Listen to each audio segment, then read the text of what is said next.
시편 98편. 새 노래로 주님께 찬송하여라. 주님은 기적을 일으키는 분이시다.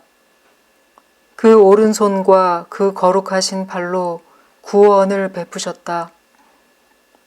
주님께서 베푸신 구원을 알려주시고 주님께서 의로우심을 문 나라가 보는 앞에서 드러내어 보이셨다. 이스라엘 가문에 베푸신 인자하심과 성실하심을 기억해 주셨기에 땅 끝에 있는 모든 사람까지도 우리 하나님의 구원하심을 볼 수 있었다. 온 땅아, 소리 높여 즐거이 주님을 찬양하여라. 함성을 터뜨리며 즐거운 노래로 찬양하여라. 수금을 뜯으며 주님을 찬양하여라. 수금과 아우르는 악기들을 타면서 찬양하여라. 왕이신 주님 앞에서 나팔과 뿔나팔 소리로 환호하여라. 바다와 거기에 가득 찬 것들과 세계와 거기에 살고 있는 것들도 뇌성치듯 큰 소리로 환호하여라. 강들도 손뼉을 치고 산들도 함께 큰 소리로 환호성을 올려라. 주님께서 오신다. 그가 땅을 심판하러 오시니 주님 앞에 환호성을 올려라. 그가 정의로 세상을 심판하시며 뭇 백성을 공정하게 다스리실 것이다. 다니엘서 6장. 다리우스는 자기의 뜻대로 나라 안에 지방장관 120명을 세워서 나라를 다스리게 하였다. 또 그들 위에 정승 3사람을 세웠는데 다니엘도 그 가운데 한 사람이었다. 그리고 지방 장관들이 정승들에게 업무를 보고하게 하여 왕에게 피해를 끼치는 일이 없도록 하였다. 그런데 다니엘이 다른 정승들이나 지방 장관들보다 더 우수하였으므로 왕이 그를 나라의 통치자로 임명하고자 하였다. 그러자 다른 정승들과 지방 장관들이 다니엘이 나라 일을 잘못 처리한 것을 찾아내려 하였다. 그러나 그들은 그에게서 아무런 실책이나 허물을 발견하지 못하였다. 다니엘이 임무에 충실하여 아무런 실책이나 허물이 없었기 때문이다. 그래서 그들은 서로 말하였다. 다니엘이라는 자는 그가 믿는 신의 법을 문제 삼지 않고는 고발할 근거를 찾을 수 없다. 그리하여 총리들과 방백들은 왕에게로 나아가서 아뢰었다. 다리우스 임금님, 만수무강하시기를 빕니다. 이 나라 정승들과 대신들과 지방 장관들과 고문관들과 총독들이 모두 의논한 바가 있습니다. 임금님이 법을 한 가지 만드셔서 금령으로 내려주시도록 요청하기로 하였습니다. 그 법은 앞으로 30일 동안에 임금님 말고 다른 신이나 사람에게 무엇을 간구하는 사람은 누구든지 사자굴에 집어넣기로 한다는 것입니다. 바라옵기는 임금님이 이제 금령을 세우시고 그 문서에 임금님의 도장을 찍으셔서 메대와 페르시아에 고치지 못하는 법을 따라서 그것을 다시 고치지 못하게 하시기를 바랍니다. 그리하여 다리우스 왕은 금령의 문서에 왕의 도장을 찍었다.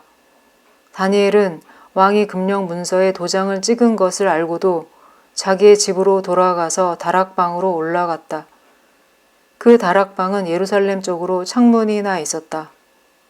그는 늘 하듯이 하루에 3번씩 그의 하나님께 무릎을 꿇고 기도하며 감사를 드렸다. 그때 다니엘을 모함하는 사람들이 들이닥쳐 다니엘이 그의 하나님께 기도하며 간구하는 것을 목격하였다.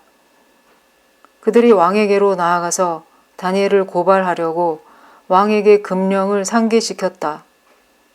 임금님이 금령의 도장을 찍으시고 앞으로 30일 동안 임금님 외에 다른 신이나 사람에게 무엇을 간구하는 사람은 누구든지 사자굴에 던지기로 하지 않으셨습니까?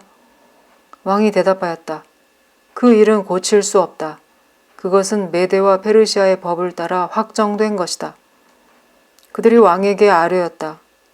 임금님, 유다에서 잡혀온 다니엘이 임금님을 무시하고 또 임금님의 도장이 찍힌 금령을 무시하여 하루에 3번씩 기도를 드리고 있습니다.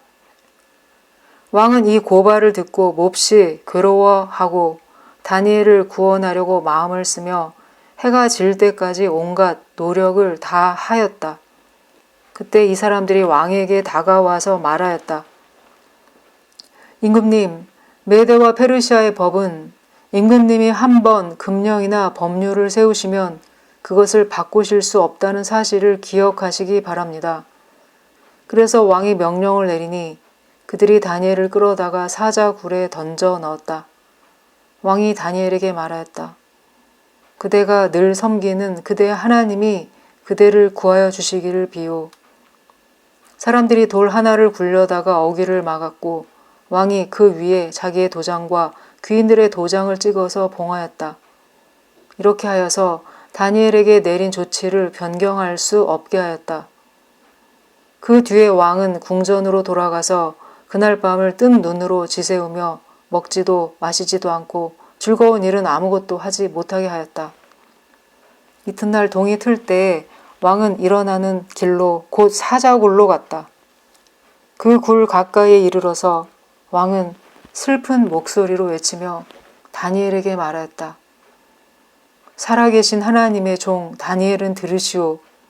그대가 늘 섬기는 그대의 하나님이 그대를 사자들로부터 구해 주셨소. 다니엘이 왕에게 아뢰었다. 임금님의 만수무강을 빕니다. 나의 하나님이 천사를 보내셔서 사자들의 입을 막으셨으므로 사자들이 나를 해치지 못하였습니다. 그것은 하나님 앞에서 나에게는 죄가 없다는 사실이 드러났기 때문입니다. 임금님, 나는 임금님께도 죄를 짓지 않았습니다. 왕이 매우 기뻐하면서 다니엘을 굴에서 끌어올리도록 명령하니 사람들이 다니엘을 굴에서 끌어올렸다. 그가 자기 하나님을 신뢰하였기 때문에 그에게서는 아무런 상처도 찾아볼 수 없었다. 왕이 명령을 내려서 다니엘을 헐뜯은 사람들을 데려오게 하고 그들과 그 자식들과 아내들을 사자굴에 던져 넣으니 그들이 굴 밑바닥에 닿기도 전에 사자들이 그들을 움켜서 그 뼈까지 부서뜨렸다. 그때 다리우스 왕은 전국에 사는 민족과 언어가 다른 뭇 백성에게 조서를 내렸다. 내 백성에게 평화가 넘치기를 바란다. 내가 다음과 같이 법령을 공포한다.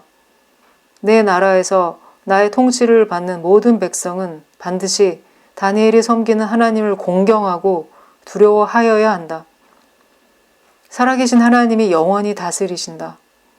그 나라는 멸망하지 않으며 그의 권세 무궁하다.